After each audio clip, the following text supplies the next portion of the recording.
함께 은혜 나오신 하나님의 말씀은 요한복음 3장 22절로 30절까지의 말씀입니다. 요한복음 3장 22절부터 30절까지의 말씀, 신약성경 146면에 있습니다.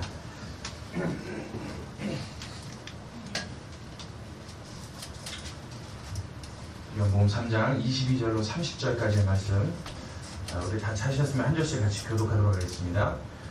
이후에 예수께서 제자들과 유대 땅으로 가서 거기 함께 유하시며 세례를 주시더라.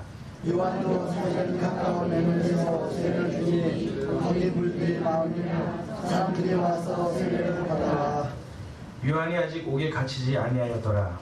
이에 요한의 제자 중에서 한 유대인으로 들어 교회에 대하여 교육이 되더니 저희가 요한에게 와서 가로되 라비오 선생님과 함께 요단강 저편에 있는 자 곧 선생님이 증거하시던 자가 세례를 주매 사람이 다 그에게로 가더이다. 요한이 대답하여 가로되 만일 하나님께서 주시나 아니면 사람이 아무것도 받을 수 없느니라. 나의 말한 바 나는 그리스도가 아니요 그의 앞에 보내심을 받은 자라고 한 것을 증거할 자는 너희니라. 시부를 시작하는 자는 신랑이라 서서 신랑의 음성을 듣는 친구가 크게 교란하니 나는 이러한 기쁨에 충만하였다. 우리 30절 함께 있습니다. 그는 흥하여야 하겠고 나는 세례해야 하리라. 아멘. 할렐루야. 아멘. 아멘. 오늘 말씀 같이 보도록 합니다. 요한복음 3장 22절부터 30절까지의 말씀.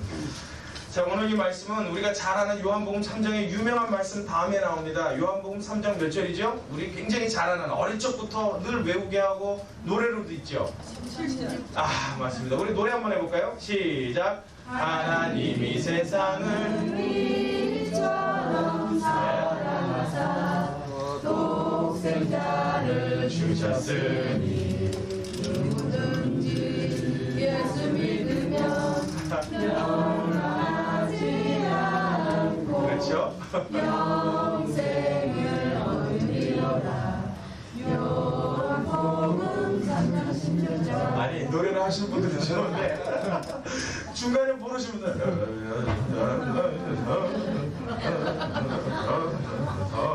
그 소리가 뭐 여기 어디쯤에서 들려요? 분명히 여자분들이 많이 계시는데 저 중간 어디쯤에서 그러니까 분위기가 꼭 이렇게 좀 이렇게 장송곡 같은 이렇게 슬픈 분위기가 나죠. 근데 여러분 지금 우리가 알고 있는 이 말씀, 이 노래는 우리가 아는 성경의 말씀 중에서 가장 기쁘고 가장 영광스러운 말씀인 줄로 믿습니다. 아멘. 왜 그러냐면 여러분 하나님이 이 세상을 사랑하시는데 어떻게 사랑하셨대요? 하나님이 세상을 어떻게요? 이처럼 사랑하셨대요. 사랑하시는데 얼마나 사랑하셨냐면 얼마나? 네, 독생자를 주실 만큼 사랑하셨는데 그걸 표현할 때 성경에 다른 말이 도저히 생각이 안 났나 봅니다. 사도 요한이 이 말씀을 쓸 때, 이 본문을 쓸 때 하나님이 세상을 사랑하시는 걸 표현해야 되는데 엄청나게 아니야 이거 아니야, 굉장히 아니야 이거 아니야. 그래서 먼저 뒤를 쓴 것 같아요. 독생자를 주셨는데 하나님이 이 세상을 사랑하는데 어떻게 사랑하냐? 이처럼 사랑했다고 선언합니다. 더 이상 어떻게 말로 표현할 수 없는 주님의 그 사랑을 표현한 단어가 뭐냐면 이처럼입니다.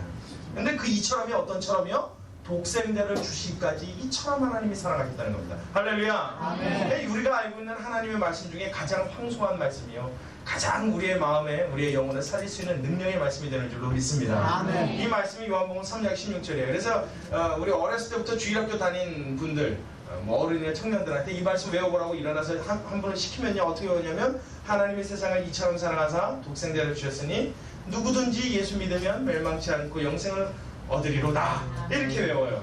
근데 성경 본문은 그게 조금 틀리죠. 성경 본문은 하나님이 세상을 이처럼 사랑하사, 또 눈이 다 밑으로 내려가시는군요. 독생자를 주셨으니 저는 이를 믿는 자마다 멸망치 않고 영생을 얻게 하려 하심이니라. 이것이 원래 원문입니다. 예수님이 우리를 사랑하시는데 얼마나 사랑하냐? 이처럼 사랑하셨다는 것이 요한복음 3장 16절의 그 앞구절을 통해서 나타나게 됩니다. 그 내용이 쭉 전개된 이후에 우리가 읽은 오늘 본문이 시작됩니다. 뭐라고요? 이후에 이렇게 돼요. 이후에 이 사건이 있은 후에, 이 가르침이 있은 후에, 이 일이 있은 후에 예수님에게 어떠한 일이 또 일어나는 것이 지금 세례 요한이라는 사람을 통해서 이러한 일이 보여진다라고 30절까지 오늘 본문에 소개를 해주고 있습니다. 그 일이 무슨 일이냐? 우리 제가 속도를 내서 빨리 한 번 더 읽어보겠습니다. 이후에 예수께서 제자들과 유대 땅으로 가서 거기 함께 유하시며 세례를 주시더라. 근데 이 세례는 예수님이 친히 주신 게 아닙니다. 왜냐하면 4장 2절에 보면 이렇게 나와 있어요. 예수께서 친히 세례를 주신 것이 아니요 제자들이 준 것이라 이렇게 되어 있어요. 그 이유도 왜 그런지 제가 조금 잠시 후에 알려드리겠습니다. 요한도 살렘 가까운 에논에서 세례를 주니 거기 물들이 많음이라 사람들이 와서 세례를 받더라. 요한이 아직 옥에 갇히지 아니하였더라. 이에 요한의 제자 중에 한 유대인으로 더불어 결례에 대하여 변론이 되었더니 저희가 요한에게 와서 가로되 라삐여 선생님과 함께 요단강 저편에 있던 자 곧 선생님이 증거하시던 자가 그러니까 예수님이죠. 세례를 주매 사람이 다 그에게로 가더이다. 그러니까 27절에 이제 요한의 대답이 나타나는데 뭐라 그러냐면 요한이 대답하여 그러되 만일 하늘에서 주신 말이면 사람이 아무것도 받을 수 없느니라. 나의 말한 바 나는 그리스도가 아니요 그의 앞에 보내심을 받은 자라고 한 것을 증거할 자는 바로 너희니라. 그리고 29절에 신부를 취하는 자는 신랑이나 서서 신랑의 음성을 듣는 친구가 크게 기뻐하나니 나는 이러한 기쁨이 충만하였노라. 그는 흥하여야 하겠고 나는 쇠하여야 하리라 하니라. 아멘. 아멘. 자 이제 저를 보십시오. 제가 예전에 신학교에 있을 때 언젠가 이 얘기를 한번 한 것 같은데 못 들으신 분 계시면 한번 다시 들으십시오. 저희는 매일 아침에 경건회라고 해서 기도회를 했습니다. 그러면 수업 전에 2시간씩 기도회를 하는데 저희가 1년 동안 합숙실에서 합숙을 했던 적이 있어요. 그게 어느 지방에 있는 큰 기도원에서 저희가 합숙을 하면서 1년 동안을 공부를 한 적이 있는데 신학생이 수백 명이 모여서 공부를 하는데 매일 아침 2시간씩 기도를 합니다. 그러면 이제 학생들이 올라가서 무릎 꿇고 앉아고 그때는 뭐 다른 거 하지도 못해요. 말도 못하고 그냥 무조건 눈 감고 무릎 꿇고 앉아서 기도만 하다 나와야 됩니다. 기도가 안 되도 하여튼 눈 감고 그냥 있어야 됩니다. 근데 그렇게 1년 동안을 훈련을 시킵니다. 근데 그걸 하다 보면 나중에 기도 못했던 사람도 아주 기가 막히게 기도를 잘하게 돼요. 왜냐하면 처음에는 지겨워서라도 이제 신입생 때 들어가면은 기도 잘 못하는 분들도 많습니다. 그러면 무릎 꿇고 이렇게 앉아 있는데 그 뭐 하겠습니까? 2시간 동안 멍하게 뭐라도 해야 2시간이 시간이 지나가지. 여러분 가만히 아무것도 안 하고 눈 감고 2시간 있으면 이거 정말 1년보다 깁니다. 그러니까 기도를 못했던 사람도 어떻게 시간이 지나가다 보면 그냥 할 게 없어서 기도를 하게 돼요. 근데 여러분 기도해 보신 분들은 알겠지만 기도하면 하나님 은혜를 주십니까? 안 주십니까? 그렇죠. 이제 은혜를 한번 받게 되면 그때서부터 어떻게 돼요? 이제 입에 모터가 달리기 시작합니다. 막 말도 빨라지고 뭐 나중에 막 침도 뱉고 뱉는 게 아니라 이게 튀는 건데 얼마나 많이 튀는지 막 뱉는 거 같이 보여요. 막 그러고 기도를 하게 돼요. 그래서 이게 1년 정도를 그 안에서 합수 생활을 했는데 이 2학기가 지나가고 나니까 무슨 문제가 생겨났냐면 한 학기 지날 때는 잘 못 느끼고 지나갔어요. 하도 정신없이 지나가서. 근데 두째 학기쯤 지나갈 때 되니까 이제 그 기도원 안에 저희 합숙하는 합숙소 안에 쓰레기통이 굉장히 많은데요. 쓰레기통이 저만합니다. 크기가. 제 한 가슴까지 오는 그런 큰 쓰레기통을 곳곳에다 이렇게 놔둬요. 근데 신학생들 수백 명들하고 거기 오시는 성도님들하고 이제 사용을 하니까 그 아무래도 쓰레기가 쌓일 게 아닙니까? 그러면 월요일날 쓰레기를 싹 비워도 금요일이 되면 이게 찹니다. 그걸 한 줄을 치우지 못하면 사용을 못합니다. 그냥 다 바닥에 쌓여요. 그러니까 이게 안 되겠다 싶어서 쓰레기를 치워야 되는데 치울 사람이 없지 않습니까? 그리고 맨 수업 시간이니까 도저히 나와서 쓰레기를 치울 만한 여가가 없는 거예요. 그래서 금요일날 마지막 수업 전에 저희가 그 기도의 시간을 얘기를 했어요. 금요일날 하루는 저희가 나가서 쓰레기를 치우겠습니다. 그래서 저하고 우리 박수민 전사님하고 둘이서 운전을 그때는 못했으니까 운전할 줄 아는 분 한 분하고 해서 트럭에다가 이제 쓰레기를 치웁니다. 근데 쓰레기가 여러분 생각하시는 이런 쓰레기통 몇 개 치우는 걸로 생각하시면 안 됩니다. 꼬박 1시간 반이 걸려요. 쓰레기를 치우는데 그 큰 기도원 안에 있는 쓰레기통을 다 도는데 제일 곤욕스러울 때가 언제냐면 이제 여자 화장실 들어가서가 제일 곤욕스럽습니다. 왜냐하면 남자 화장실이라고 그러면 그냥 남자들 늘 쓰는 데니까 익숙해서 좀 덜한데 여자 화장실은 평소에 못 들어가 보잖아요. 그럼 이제 20살 때 청년들 둘이서 들어가고 여자 화장실 치운다는 게 이게 좀처럼 곤욕스럽지 않습니다. 그리고 막 하다 보면 여름철에는요 이게 뭐가 기어다녀요. 뭔지 아시죠? 하얗고 조그만 애벌레들이요. 그럼 뭐 이렇게 슬리퍼 같은 거 신고 하면 쓰레기 치우다 보면 발가락이 올라가고 막 이렇습니다. 그러니까 그걸 다 치우고 나면 이게 얼마나 몸소리가 이렇게 쳐지는지 몰라요. 그리고 그 쓰레기 냄새에 중독이 돼서 나중엔 점심시간까지 그날 하루는 점심을 먹을 때도 코에서 그 쓰레기 냄새가 나오는 것 같아요. 그러니까 굉장히 머리도 아프고 아주 막 그냥 고통스럽게 이루 말할 수가 없습니다. 여름철에 수박이라도 먹으면요, 이게 수박 써는 게 굉장히 독합니다. 오늘 설교전부터 왜 이렇게 잔뜩 더러운 얘기만 하느냐? 여러분들 표정이 그런 표정인데 이거 굉장히 중요한 얘기입니다. 잘 들으십시오. 고무장갑을 끼고 여름철에 쓰레기를 치우고 나면요, 고무장갑이 녹아요. 그 쓰레기의 산이 얼마나 강한지. 그리고 고무가 빵꾸가 이렇게 나 있습니다. 그리고 막 이 주황색 물이 손에 배 있어요. 그러면 그 냄새가 이 물이 빠질 때까지 손에서 납니다. 아주 고통스러운 작업입니다, 그게. 근데 뭐 쓰레기통을 계속 옮겨야 되니까 앞에서 운전하시는 분은 안 해 타고 저희는 타지도 못합니다. 옆에 그냥 매달려서 가는 거예요, 트럭에. 그리고 쓰레기통 앞에 턱 쓰면 내려갖고 이제 하나씩 옮겨놓고. 그러니까 저희는 정작 힘들게 했는데 그 저희 합숙실 안에서 기도하고 있던 학생들이 창문 너머로 저희 모습을 보고서는 이게 굉장히 부러웠나 봅니다. 아, 그렇잖아요. 자기네들 2시간 동안 앉아갖고 쫙 그리고 눈만 이렇게 뜨려면 누가 갖고 딱 때리는데 이렇게 기도하라고. 근데 밖에서는 왜 다음 거 달려 막 이러고 가거든요. 그리고 쓰레기통 딱 걷고 나면은 탁탁 차를 쳐주면 또 오라이 사인이에요. 그러면 이제 뭐 이게 안에서 보이니까 뭐가 굉장히 신나 보이던가 봅니다. 그게 굉장히 힘듭니다. 예, 그리고 끝나면 쓰레기도 또 태워야 돼요. 수확도 해야 되고. 여러모로 고통스러운 그런 작업입니다. 근데 그것을 할 때 그 작업이 힘든 걸 아시는 분들은 누가 있냐면 그 교회 이제 그 기도원에 사찰로 계시는 여러 집사님 가족들은 그걸 잘합니다. 왜? 쓰레기를 많이 치워버렸으니까. 그러니까 저희가 끝나고 나면 저희 합숙할 때는 고기류가 잘 안 나왔습니다. 워낙 학생들이 많으니까. 근데 이제 원래 불러다가 집사님들이 계란 프라이도 이렇게 해서 주시고 또 호박죽도 끓여주시고 뭐 이런 거를 조금씩 해줬어요. 근데 이분들이 시간이 지나가다 보니까 이 해주는 게 이게 무슨 하나의 절차가 돼버렸어요. 그리고 저희가 항상 쓰레기를 치우고 와보면 별미가 준비되어 있습니다. 그럼 나중에 집사님들이 그렇게 돌아가면서 준비를 해주시더라고요. 이거 은근히 기분이 좀 좋아요. 처음에는 힘든 거를 억지로 했는데 이게 2달 정도 넘어가니까 그런 어떤 관계가 생기면서 좀 나름대로 자부심도 생기고 말이죠. 그리고 칭찬 듣는 그 맛이 굉장히 좀 괜찮더라고요. 아닌가요? 여러분 같아도 그렇겠죠? 네, 좀 긍정적인 반응을 해주셔야. 그러고서 시간이 좀 지났습니다. 그랬는데 무슨 일이 생겼냐면 저희가 외출을 나올 일이 있었어요. 금요일날 하루는 외출이 나와서 그 주에는 쓰레기를 치울 수가 없었습니다. 돌아와 보니까 월요일날 다시 저희 기숙사로 들어와 보니까 기도원 전체 내 쓰레기가 깨끗하게 없어진 거예요. 이야, 희한하다. 우리가 안 했는데 누가 했지? 그걸 보니까 저희가 없는 사이에 그동안 부러워했던 몇몇 무리들이 조를 나눠서 야, 없다, 쟤네 없다. 근호수빈이 간다. 우리가 하자. 그래서는 그걸 했나 봅니다. 그래서 저희가 먹어야 될 계란 후라이를 그런 한 주간이 있었어요. 그러고 난 다음에 어떤 일이 생겼냐면 그 다음 주에 저희가 다시 하려고 했더니 너희 저번 주에 안 했잖아. 이제부터는 우리가 할 거야 라는 식의 어떤 그런 반응이 이렇게 나오더라고요. 그래서 저희는 뭐 어차피 남 안에서 하기 시작한 건데 뭐 해라. 그럼 뭐 얼마든지 해라. 그래서 시간이 지나갔습니다. 그다음에 나중에 이제 오래 시간이 지난 후에 제가 그 학교를 졸업하고 나서 대학원에 간 이후에 다시 한번 찾아가 볼 일이 있었습니다. 그래서 갔더니 그때는 뭐냐면 그 쓰레기를 치우는 일이 굉장히 중요하고 학생회에 굉장히 핵심이 되어지는 일로 이게 변해버렸더라고요. 그래서 기도원 내에 쓰레기를 치울 수 있으려면 적어도 학생 간부가 돼야 쓰레기를 치울 수가 있고 이거 정말 사실입니다.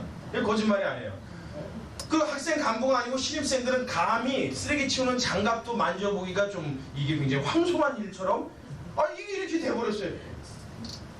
불과 그게 몇 년 안 됩니다. 그게 별로 얼마 지나지 않았어요. 근데 이게 나중에는 무슨 기득권 세력이 마치 자기의 어떤 입지를 붙일 수 있는 일이냐 이게 변해버렸어요. 그래서 쓰레기 차도 굉장히 영문스러운 차가 되었고 다른 차들은 아무나 다 타도 됩니다. 봉사하는 사람들은. 근데 쓰레기 태우는 차는 총무 이상.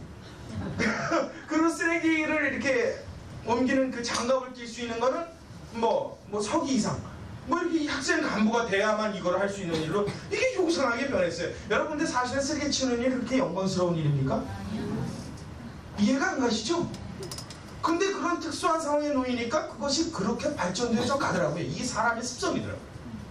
나중에 그 쓰레기 치우는 일이 굉장히 중요한 일이고 굉장히 큰 봉사이고 이것을 해야만 무슨 꼭 신학생과 주의종 가는 사람들의 길을 가는 사람들의 어떤 무슨 자격이 되는 것처럼 이게 요상하게 바뀌었어요. 나중에 완전히 그게 하나의 일이 되어지고 작업이 되어지니까 학교에 무슨 간판에 해당되어지는 일처럼 신학생이라면 당연히 해야 되고 그 일을 맡았다는 건 무슨 꼭 출세를 한 것처럼 이게 막 이상하게 돌아가 버리고 말았습니다. 제가 그것을 보면서 사람이 자기의 세력을, 자기의 힘을 과시하고 발휘할 수 있는 것을 만드는 데는 참 여러 가지로 할 수가 있구나. 별거 아닌데 말이죠. 오히려 일반적인 사회에서나 일반적인 모임에서는 쓰레기를 치운다는 것은 가장 낮은 일에 해당되어지는 것으로 인식하는 게 보통입니다. 근데 적어도 지금까지도 그 신학교에서는 가장 높은 일이 무슨 일이에요? 쓰레기 치우는 일입니다. 이게 어떻게 보면 정상적인 일이지만 참 별거 아닌 것 같고 희한한 것 같고 그렇게들 자기의 세력을 과시하고 힘을 과시하려고 하는구나 라는 생각을 한 적이 있습니다. 제가 이 얘기를 왜 말씀을 드리냐면 이것이 여러분 사람이 갖고 있는 본성적인 습성입니다. 습성. 그 이야기가 오늘 본문에도 비슷한 형태로 소개되어지고 있습니다. 무슨 얘기냐면 세례 요한이 원래 세례는 누가 제일 먼저 줬어요? 네? 그렇죠. 그래서 세례 요한이라고 그러지 않습니까? 세례 요한이 제일 먼저 세례를 주었습니다. 예수님도 누구한테 세례를 받으셨어요? 네, 세례 요한한테 받으셨습니다. 그가 세례를 주고 있었는데 지금 본문에 보니까 22절에 이렇게 되어 있죠. 이후에 예수께서 제자들과 유대 땅으로 가서 거기 함께 유하시며 세례를 주시더라. 그게 4장으로 넘어가서 보니까 실제로는 예수님이 주신 게 아니라 누가 준 거래요? 제자들이 준 거라고 그러죠. 예수님은 세례 안 줬답니다. 제자들이 세례를 줬는데 성경에 나오지 않지만 제 추측으로는 그렇습니다. 아마 제자들이 왜 세례를 주기 시작했을까? 그때 당시에 예수님보다 더 먼저 유명한 선지자가 있었다고 하면 그것이 바로 세례 요한입니다. 헤로데게까지 삿대질을 해가면서 바른 일을 지적할 수 있고 틀린 것을 책망할 수 있었던 사람. 그는 하나님이 보내신 오랜 역사 동안 구약시대가 끝나고 신약이 오기까지 그 신구약 중간사에 하나님의 사람이 없고 하나님의 말씀을 대언할 자가 없었던 그 시대에 너무나 오래 기다렸고 목말랐던 시대에 왔던 하나님의 유일한 이 선지자, 참 많은 사람들이 그의 말을 경청하고 그를 따랐던 그런 유명인 중에 하나가 바로 세례 요한이었습니다. 근데 세례 요한이 뭐라 그러냐면 예수님 보고 세상 죄를 지고 가는 하나님의 어린 양이다. 내가 여지껏 길을 예비하라고 증거하라고 보내셨더니가 바로 저이다. 나는 저를 위하여 왔다. 저의 길을 예비하러 왔다. 그게 누구예요? 내가 섬기고는 예수님이더란 말이에요. 얼마나 이게 여러분 기가 삽니까? 나는 주님이라고 따라하는데 그 주님이 어디 가서 맨날 무시당하고 갈세당하고 천방만 당해봐요. 천대만 당해봅시다. 여러분 기가 펴져요? 안 펴져요? 안 펴지죠? 근데 우리 민족의 선지자로 떠받들고 사람들이 막 따르려고 하는, 그러니까 한참 떠오르는 새별이죠. 서오르는이라니 떠오르는 새별인 세례 요한이 뭐라고 그래요? 내가 증거하려고 했더니가 바로 저희다 하고 딱 짚었는데 그게 누구예요? 나의 스승님이더라고요. 그러니까 이 제자들이 어떻게 됐어요? 이게 기고만장이 이를 데가 없는 겁니다. 그냥 막 하늘 높은 줄 모르고 고개가 이렇게 뒤로 쳐지는 거예요. 우리 예수님이 세례 요한이요. 이러고 다녔단 말이에요. 가만 보니까 지금 세례 요한이 자기의 세력을 얻는데 가장 큰 도구로 쓰여진다라고 보이는 일이 지금 뭐예요? 그게 쓰레기 치우는 게 아니고 뭐예요? 세례 주는 일이란 말이에요. 그러니까 많은 사람들이 세례 요한 앞으로 나오는 이유가 뭐예요? 죄 씻음의 세례를 받기 위해서 그 앞에 수없는 사람들이 오더라는 겁니다. 그러니까 제자들이 어떻게 해요? 은근슬쩍 자기네들도 시작한 겁니다. 그러니까 분점이 열린 겁니다. 분점이. 이 지역에서 여러분 제일 맛있는 갈비집이 어디죠? 별로 없어요. 그래서 제일 좀 쳐줄만 한데 그나마 없습니까? 전 다 맛있던데 맛이 좀 틀리고요. 그냥 가정해보자고요. 물고란이 제일 맛있다. 물고란 음식점이 제일 맛있다. 그러니까 무슨 일이 생기냐면 저희 교회 앞에 물고란 분점이 있다고 연결해요. 근데 이름 똑같이 하면 걸리니까 몰고란 그래서 하나 여는 거예요. 세례 요한 세례 주는 걸 보고 예수님의 제자들이 그 옆에서 하나의 세력을 또 이뤄서 자기의 고객들을 끌기 시작합니다. 자기도 세례를 주기 시작해요. 제자들은 사실 세례 줄 만한 자격이 아직은 안 되죠. 그게 뭐 성령이 임했던 사실도 없고 예수님이 부르셨다는 그 자격 외에는 뭐 그가 하나님으로부터 그의 길을 예비하라고 보내심을 받은 적도 없고 그냥 제자로 부르심 받았는데 뭐 예수님은 승낙을 하셨는지 안 하셨는지 모르겠지만 하여튼 그냥 일방적으로 시작을 했습니다. 그런 일들이 한켠에서 벌어졌단 말이에요. 근데 뭐라고 와서 보고를 하냐면 요한의 제자들과 함께 변론을 하던 유대인 중에 하나가 와서 얘기하기를 당신에게 세러 갔던 자들이 수없이 그에게로 몰려가나이다. 근데 그가 누구냐면 당신이 오리라고 예언했던, 당신이 예비하라고 말했던 바로 그에게, 그러니까 예수님에게, 그에게 다 가둬있다. 물고란 본점이 사람이 꽉꽉 들어찼었는데 몰고란이 생긴 다음서부터 손님이 끊어졌다는 거예요. 왜? 거기 뭔가 좀 더 맛있는 소스가 있었나 보죠. 뭔가 더 힘이 될 만한 것이 거기 있었는지는 모르겠지만 새로운 세력에 대해서 사람들이 자꾸만 몰려갑니다. 제가 보기에는 제자들에게 더 큰 능력이나 매력이 있어서가 아니라 아마 세례 요한의 말 때문에 그러지 않았겠느냐, 저는 그렇게 생각합니다. 뭐라고 얘기했어요? 세례 요한이 말하기를 나는 그의 신들매도 어떻게 해요? 감당치 못하겠노라. 나는 너에게 물로 세례를 주거니와 내 뒤에 오시는 이는 능력이 많으시니 그는 불과 성령으로 세례를 주시리라. 할렐루야. 그 말이 얼마나 달콤했겠어요. 세례 요한에게 와서 물로 세례를 받는 것도 황송한데 세례 요한이 또 아무나 줬습니까? 바리새인과 서기관이 오면 뭐라 그래요? 야, 이 독사의 자식들아 그랬단 말이에요. 누가 너희 보고 임박한 진노를 피하라고 하더냐? 저리 가 그랬단 말이에요. 그랬던 세례 요한에게 받는 이 세례도 황송했는데 내 뒤에 오시는 능력이 많으셔서 이 물로가 아니라 불과 성령으로 주신대요. 할렐루야. 그러니까 듣는 사람이 귀가 어떻게 됐겠어요? 이게 그냥 번쩍한단 말이에요. 그런데 마침 시작했대 그분이. 그러니까 어떻게 되겠어요? 가죠. 우리 교회는 새로 오신 분들한테 금 한 돈을 드립니다 라고 얘기를 하면 많은 사람들이 올까요? 안 올까요? 금 받으러라도 아마 한 번씩은 올 겁니다. 그런데 갑자기 저 옆에 수동교회에서 말이에요.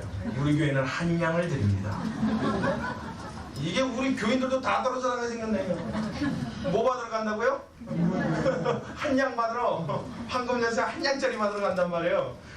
지금 예수님 쪽으로 가게 된 동기가 뭐예요? 물로 받는 세례보다 불과 성령으로 받는 그 세례를 이 사람들이 더 쫑긋하고 더 귀를 기울였단 말이에요. 그러니 사실은 어떻게 보면 이 일이 자업자득이라고 볼 수 있습니다. 세례 요한이 자기 손님을 더 끌어냈으면, 자기 사람들을 더 끌어냈으면, 나를 더 유명인으로 만들랬으면, 야, 내 뒤에 오시는 불과 성령으로 세례를 주는데 유효기간이 이틀밖에 안 간대. 중요한 건. 그래 물로 세례 받고 평생 갈래? 불과 성령으로 받고 한 이틀 괜찮다 또 받을래? 그건 또 10번 받으면 화상도 있는 된다. 야, 부작용이 있어서. 뭐 대충 이렇게 좀 유언비어를 흘려야, 안 좋은 쪽으로 좀 얘기를 몰고 가줘야, 자기를 부각시켜야 인기를 얻는 겁니다. 여러분, 제가 지금 성경 얘기를 하고 있지만 사실은 현재 일어나는 우리의 얘기를 하고 있는 겁니다. 무슨 얘기인지 이해가십니까? 뭔가 나의 것을 더 추구하기 위해서라면 자꾸 그것을 잡는 어떤 행위와 말과 멘트가 있어야 됩니다. 그러니까 TV에 나오는 선전들 보십시오. 여러분 TV에 선전 나와서 오렌지 주스, 뭐 따봉 맞나요? 따봉. 근데 사실은 우리 것보다 이 회사 제품이 더 좋습니다. 그리고 광고 끝나는 광고 보셨습니까? 화장품, 여자도 화장품 보면 아주 가관입니다. 이쁜 연예인이란 연예인은 다 총출동하는 것 같아요. 그래고 내 피부를 보십시오. 이 화장품을 써서 이렇게 됐습니다. 전부 다 이거 아니에요. 근데 실제로 그거 써서 그렇게 됐어요? 아니죠. 돈 쳐들여서 그렇게 된 거죠. 째고 찢고 깎고 땡기고 뭐 이래서 그렇게 된 거예요. 그러고서 나한테 말해요. 이 화장품을 썼더니 김이 주근깨가 사라져요. 사라지긴 뭘 사라져요. 안 사라집니다. 그런데도 어떻게 해요? 어떻게 쓰는지 그 상품을 사게끔 해야 되니까. 태평양 화학 사람으로 만들어야 되니까. 그죠? 제가 알고 있는 여자 화장품 회사가 태평양밖에 없습니다. 해야 되니까 어떻게 쓰는지 내 거를 주장하고 내 거를 이야기하는 거예요. 이게 PR의 기본입니다. 근데 오늘 본문에 나타나는 세례 요한은 뭐라고 그래요? 오히려 나는 그의 모두요 신들매를 감당도 못하겠노라. 그의 신의 이 끈을 풀지도 못하겠노라. 그의 신을 드는 것조차도 나는 감당할 수 없노라. 그만큼 위대한 분이 내 뒤에 오시는데 나는 그의 길을 예배하라고 보내시는 광야에 외치는 소리니라. 할렐루야. 할렐루야. 이것이 세례 요한이 그들에게 가르쳤던 주된 내용이었습니다. 그러면서 예수님이 등장하자 세례 요한에게 그런 정갈이 와요. 보십시오. 세례 요한 당신 말 잘못했어요. 다 가지 않습니까? 다 뺏기지 않습니까? 이제 어떻게 살려고 그럽니까? 그럼 여러분 생각해 보십시오. 세례 요한이 그때 직업이라고는 뭐 있어요. 그냥 광야에서 메뚜기 주워 먹고 석청 뜯어 먹고 그러고 살면서 하나님 말씀 전하는 게 전부입니다. 근데 여러분 다 목사가 아니라서 아시는지 모르겠지만 말씀을 전하는 하나님 사람들한테 그 말씀을 전할 수 있는 길을 뺏어버리면 여러분 살아가는데 의미가 없습니다. 그냥 하나님의 사람들은 말씀 전해야 삽니다. 하나님 말씀을 선포하는데 삶의 의미가 있고 목적이 있습니다. 근데 사람들이 하나하나 떠나서 전부 예수님에게로 간다는 건 뭘 의미해요? 이제는 더 이상 세례요한은 필요가 없는 것을 의미합니다. 더 이상은 어떻게 좀 비약시켜서 보자면 더 이상은 존재하지 말아야 될 것처럼 보입니다. 자, 그러면 여러분 이쯤 되었습니다. 여러분이 제가 만약 세례요한이라고 한다면 여러분 이쯤 되었을 때는 어떤 긴장감을 갖게 될까요? 네?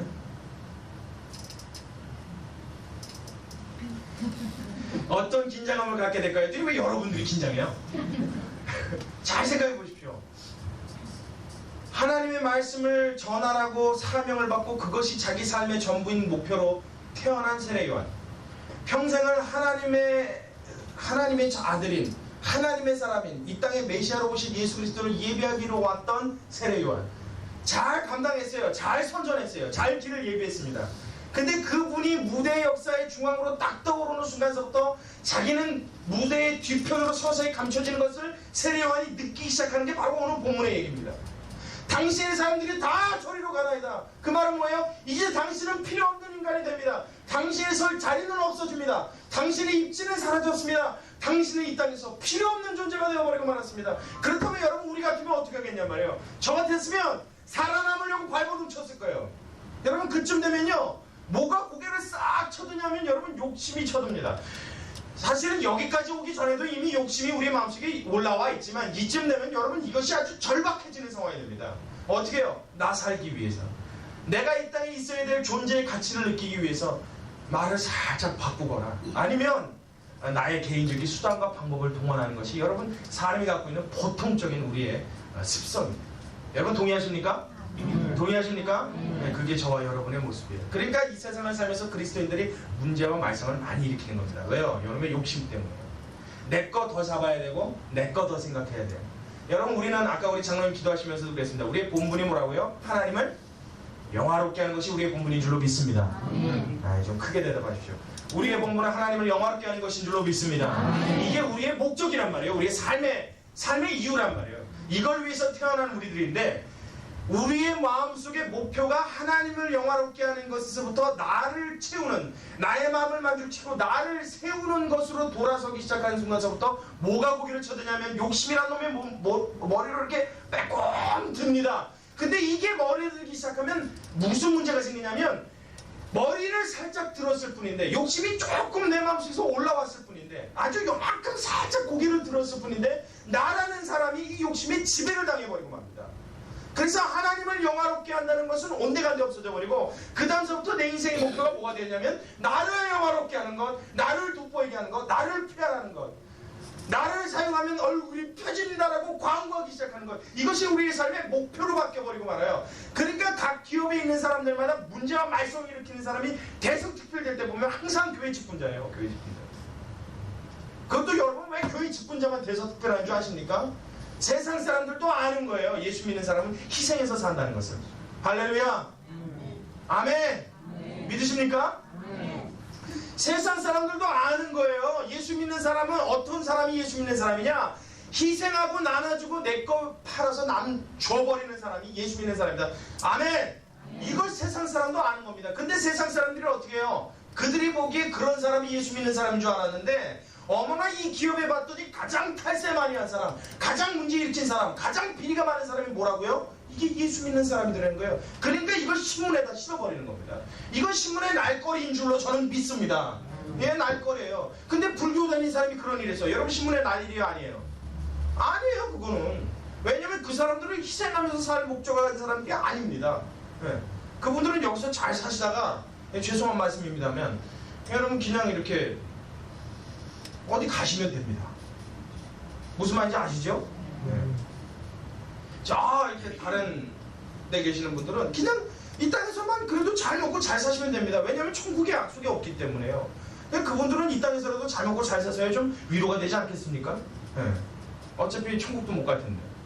그분들은 이 땅에서 좀 해먹는 게 뭐 좀 당연하다 이렇게 생각이 되는 거예요. 근데 예수 믿는 사람들은 죽은 다음에 어디 가요? 아우 좀 크게 대답하십시오. 어디 가요?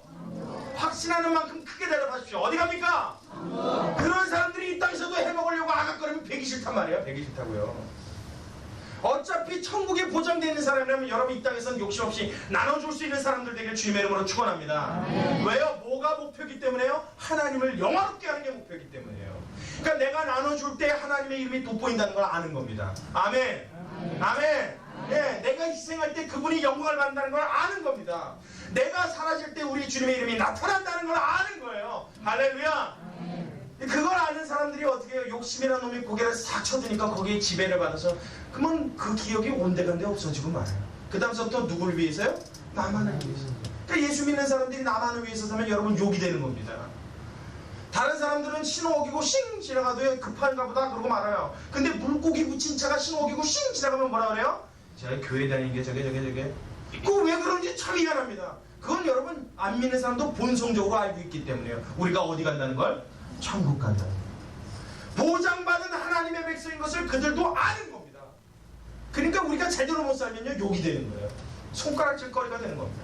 여러분 이 욕을 받고 손가락질을 당할 때 하나님의 사람인 것을 자부심을 느낄 수 있는 저와 여러분 되시길 주님의 이름으로 축원합니다. 그러니까 그 자부심 느끼려고 맨날 잘못만 하지 마시고 그 손가락질 받고 나면 거기서부터 돌아서야죠. 왜요? 내 목표가 원래는 뭐였으니까? 누구를 영화롭게 하는 것이었으니까? 하나님을요. 그렇죠.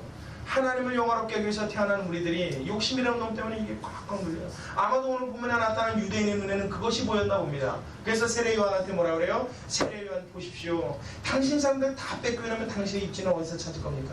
당신은 무엇으로 살아갈 것입니까? 하나님의 말씀을 전하는 당신이 누구에게 말씀을 전할 것입니까? 어떻게 할 겁니까? 이제 어떻게 살 겁니까? 그랬더니 세례 요한이 기가 막힌 얘기를 합니다. 우리 같이 봅니다. 자 28절이요. 한술 더 떠서 세례 요한은 이런 얘기를 합니다. 우리 같이 읽습니다. 28절 시작. 나의 말한 바 나는 그리스도가 아니요 그의 앞에 보내심을 받은 자라고 하는 것을 증거할 자는 너희니라. 오히려 내가 그리스도가 아니고 그분을 위해서 온 사람인 것을 증거할 사람이 누구래요? 너희다. 그러니까 너네는 이걸 더 광고해라 지금 붙이고 있는 거예요. 거의 죽겠다고 작정한 분이죠. 그냥 나는 의미 없이 살겠습니다라고 아주 꼭 인생 포기한 사람처럼 이야기를 합니다. 근데 그 일이 왜 이렇게 되어지냐? 세례 요한이 왜 이 일을 이렇게 하느냐라고 가만히 봤더니 그 다음 절에 그 이유가 나옵니다. 우리 같이 봅니다. 29절 시작. 신부를 취하는 자는 신랑이나 서서 신랑의 음성을 듣는 친구가 어떻게 된다고요? 크게 기뻐하나니 나는 이러한 기쁨이 어떻게 됐다고요? 할렐루야. 이미 세례 요한의 마음속에는 무언가 들어와서 그를 꽉 차고 있었던 게 있었습니다. 그게 뭐냐면 여러분 결혼식 할 때 이때 당시 유대인의 결혼 풍습 여러분 아시죠? 신부들과 친구들이 미리 와 있으면 나중에 신랑이 옵니다. 그 신랑이 올 때 등불을 들고 나가 있던 신부 친구들이 신랑이 왔다 그러고 외치면 문을 쫙 열리면서 이제 연애가 시작되는 거예요. 그래서 다 사람들이 들어가면 문을 탁 닫는데 그 뒤에 온 사람은 못 들어갑니다. 뭐 세상 없어도 못 들어가요. 대통령이 와도 못 들어갑니다. 아무도 못 들어가요. 그냥 한 번 닫히면 안 열어주는 문이에요. 그렇게 결혼식이 되어지는데 친구들과 이제 그 신랑 친구들과 그 집에 다 모여있던 사람들이 신부와 같이 이렇게 막 손을 이러겠죠. 신랑이 언제 올까? 와야 이제 결혼식이 시작되니까요. 그러고서 연애가 베풀어지면 7일 밤낮을 잔치를 벌입니다. 이게 유대인들의 결혼 풍습이었어요. 그러니까 막 그 신랑이 오기만 하면 막 손가락을 이렇게 기다리는 거예요. 뭐 웃겨요. 이렇게 하겠죠. 좋아하신다니까 막 그럴 거 아니에요. 왜 안 와? 졸지 마. 그래서 기름 있어? 뭐 이러면서요. 이렇게 기다릴 거예요. 근데 갑자기 어디선가 듣다없이 신랑이 왔다 소리가 들려요. 아, 그때 여러분이 함께 가 있는 하객이라면 기뻐요? 안 기뻐요? 근데 그 기쁨이 세례 요한이 어떻게 해야 됐냐면 이미 그 기쁨으로 나는 어떻게 됐다고요? 충만하는 거라. 할렐루야. 할렐루야. 지금 여기서의 신랑은 누구십니까? 예수 그리스도예요. 진짜 주인공이 내가 아니었는데 나는 여지껏 왜 와 있었냐면 신랑이 올 것을 너희들에게 알려야 되기 때문이다. 왜? 안 그러면 다 풀풀 잘 테니까. 다 자빠져 자고 있으면 신랑 왔을 때 누가 맞냐 말이야. 그러니까 일어나 그리고 다 깨워놨어요. 지금 이제 다 깨워놨어요. 일어나 곧 와. 그런데 갑자기 뒤에서 무슨 소리가 들려요? 신랑이 온다 그런다면 할렐루야. 그분이 바로 예수님이에요. 그 예수님이 떴다. 그러니까 세례 요한이 어떻게 됐어요? 나는 이제 뭐예요? 수그러들어야지. 나는 이제 사라져야지. 왜? 내가 주인공이 아니라 나는 진짜 주인공인 그분을 맞이하게 하기 위해서 앞에서 너희들을 깨우는 역할을 했으니까 그 역할이 끝났으면 나는 필요 없는 거야 이제. 그리고 진짜 주인공이신 신랑 되신 예수님이 나타났다는 소리 들을 때 그 신랑이 오므로 세례 요한의 마음이 어떻게 됐다고요? 기쁨으로 충만케 되었더라. 이 기쁨이 저와 여러분의 마음속에 있게 되시길 주님의 이름으로 축원합니다. 이 기쁨이 있는 사람은 욕심이 고개를 못 들어요. 왜? 가슴 깊이 꽉 차있는 기쁨 때문에 고개 들 자리가 없어요, 이놈이. 근데 이 기쁨이 희미해지면 뭐가 된다고요? 교만도 올라오고 욕심도 올라오고 음란도 올라오고 뭐 세상 것들이 다 고개 쳐들어가고 나중에는 내 머리 안에 고개들이 한 7, 8개씩 이렇게 같이 서로 지들끼리 대화도 해. 야, 오늘은 욕심 부릴까? 아니야, 오늘은 음란이야. 아니야, 오늘은 교만해볼까? 뭐 이게 서로 마음속에서요, 이게 막 옥신각신을 합니다. 그러니까 사람이 막 이상해지는 거예요. 뭐가 없기 때문에요. 그리스도 예수에 대한 마음의 기쁨을 잃어버린 자의 처참한 삶인 줄로 믿습니다. 우리의 마음속에는 그 그리스도 예수 신랑 되신 그분을 만난 그 기쁨이 충만케 되는 역사가 일어나게 되시길 주님의 이름으로 축원합니다. 이럴 때 욕심이 눌러지는 거예요. 그러니까 그때서부터 어떻게 해요? 괜찮아, 저도 괜찮아. 에이, 너 가져라 그냥. 괜찮아. 나이가 없어도 돼. 지금 제가 나이가 이제 아직 얼마 안 됐는데, 나이 뭐 얼마 안 됐다 그래서 뭐 이 세상 내가 천년 만년 사냐? 한 50년 살면 나도 갈 거야. 50년 업도 살지 뭐 까짓 거. 그럼 난 거기 가서 이거 준 걸로 더 크게 받는다. 뭐가 있기 때문에요. 그분에 대한 소망과 기쁨의 마음을 가득하게 메웠기 때문인 줄로 믿습니다. 이게 가능하게 된단 말이에요. 지금 세례 요한의 상태 이런 상태였어요. 근데 그 마음을 이해하지 못했던 유대인 눈에는 이게 걱정이 됐나 봅니다. 그의 세례 요한의 삶을 보고 그의 꺾어져 가고 있는 이 태세를 보고 걱정하지 않았겠습니까? 그 상황에 염려하지 않았겠습니까? 우리가 날마다 전전긍긍하고 살아가는 이유는 뭡니까? 이 교회 오기까지 한숨을 푹푹 내쉬면서 주님 앞으로 나온 이유는 무엇입니까? 무언가 이 땅에서 더 가져야 될 것을 내가 얻지 못하는 것에 대한 불안감 때문 아니었습니까? 예수 그리스도의 함께 하심에 기뻐하는 기쁨을 되찾을 수 있는 여러분 되시기를 주님의 이름으로 축원합니다. 그렇다면 여러분의 입가에서 한숨이 사라지게 될 줄로 믿습니다. 진짜를 잡아야죠. 백날 껍데기 잡아서 뭐합니까? 박 전사님 그런 얘기 하시더라고요. 저번 주에 설교하실 때 온 우주보다 한 영혼이 귀하다 그러니까 이게 우리고 말이에요.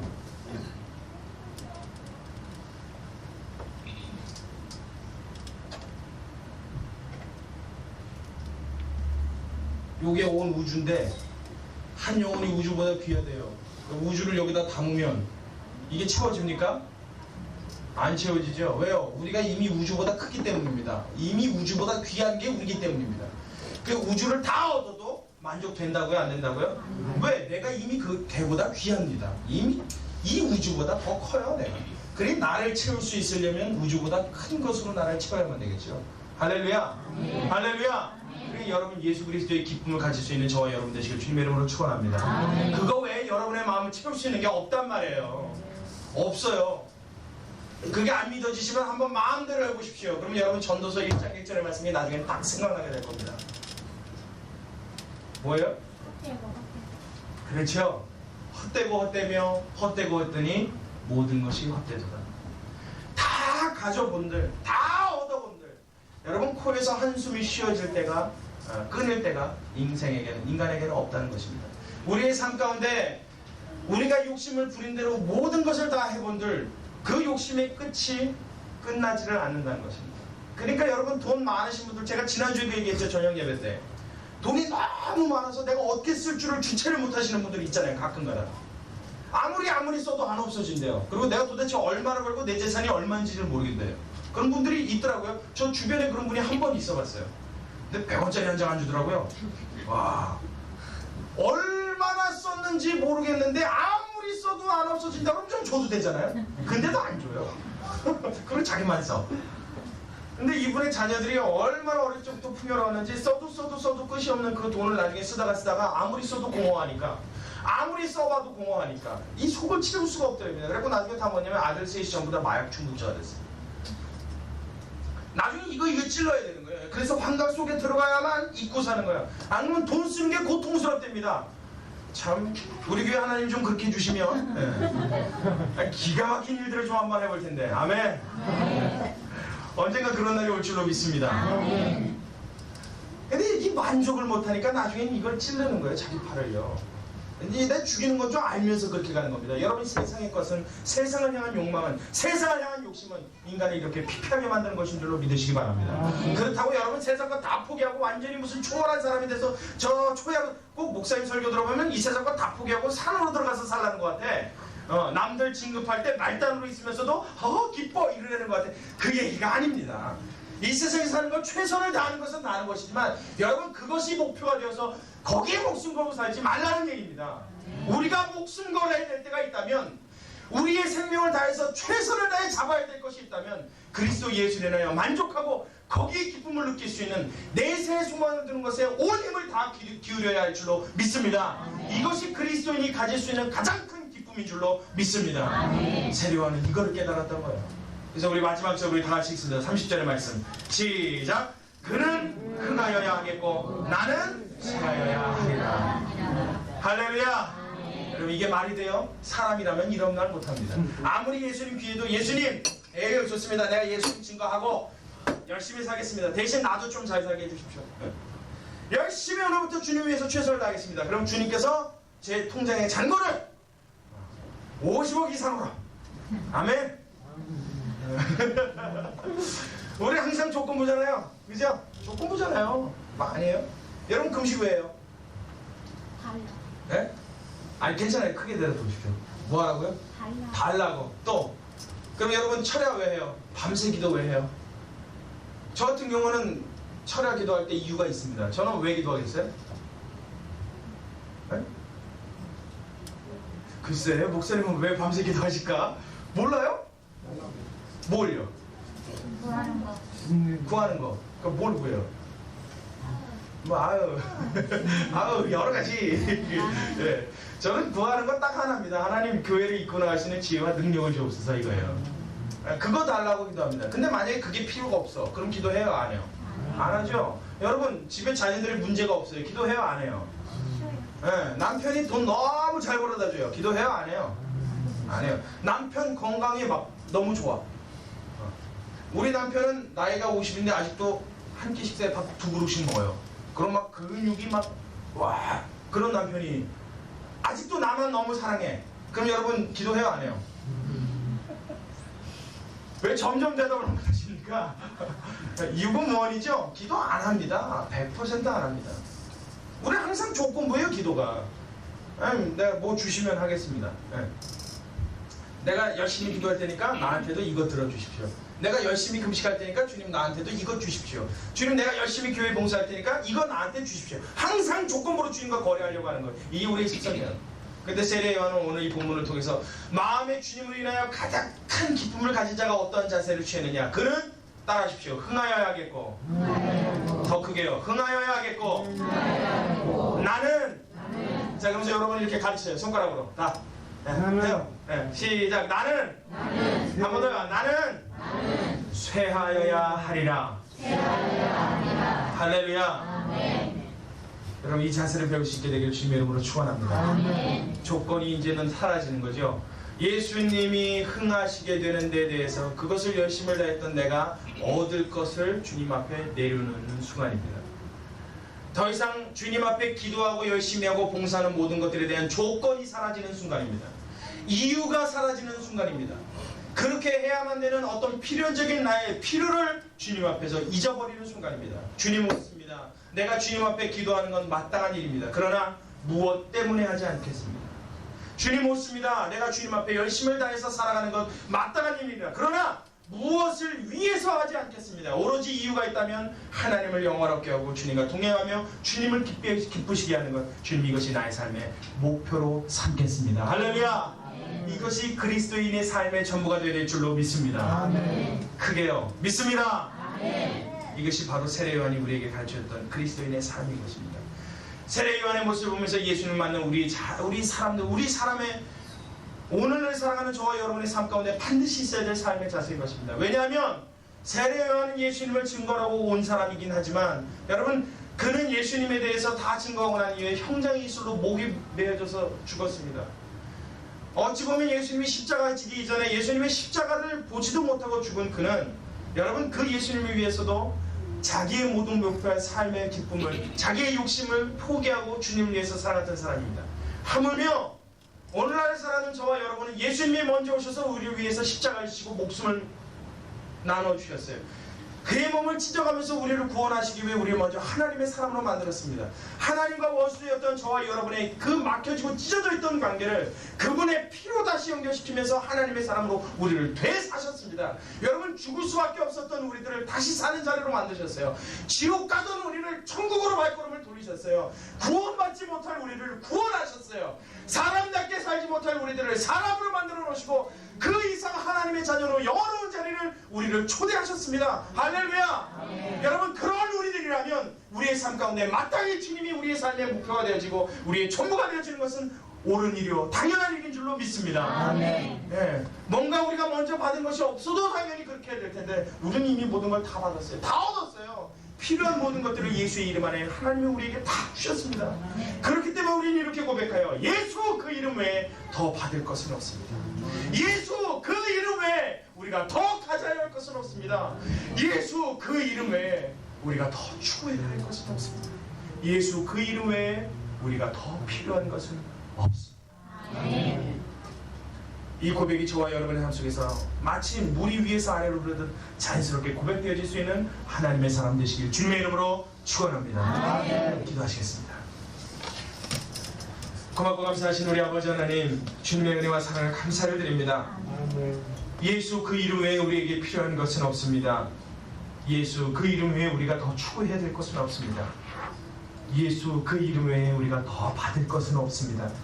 이미 주님께서 그 이름 안에 하나님의 모든 것을 다 담아 우리에게 선물로 주셨으니 그것을 받은 우리는 이 세상의 헛된 것에 하나님 우리의 생명의 전부를 두지 아니하고 목표를 두지 않고 오직 주님께서 허락하신, 주님께서 예배해 주신, 주님께서 보장해 주신 내시의 축복을 향하여 날마다 하루하루를 기쁘고 만족스럽게 믿지 않는 자들에게 나눠주며 베풀어주며 웃음을 뿌리며 살아갈 수 있는 하나님의 사람들 다 되도록 우리를 축복하여 주옵소서. 염려가 찾아오기 전에, 하나님 욕심이 고개를 들기 전에, 교만의 뿌리가 내리기 전에 예수 그리스도로 인하여 신랑이 온다는 소식을 인하여 내 마음의 기쁨이 충만한 자를 되게 하여 주옵시고, 예수님을 인하여 마음의 기쁨이 가득한 것으로 인하여 다른 것이 내 마음을 차지할 수 없도록 주님 그 마음이 오직 우리 주 예수 그리스도 그 이름으로 충만케 되어질 수 있게 역사하여 주옵소서. 날마다 우리의 삶을 지켜보시고 함께 하시는 주님, 일주일을 살아가며 우리 주님과 더불어 동행한다는 것을 느낄 수 있게 하여 주옵시고, 삶 속에서 경험되어지는 주님의 손길로 인하여 우리 주 예수 그리스도가 나의 삶의 전부가 될 수 있도록 은혜 내려 주옵소서. 감사를 드리며 살아계신 예수님의 이름으로 기도 올리옵나이다. 아멘.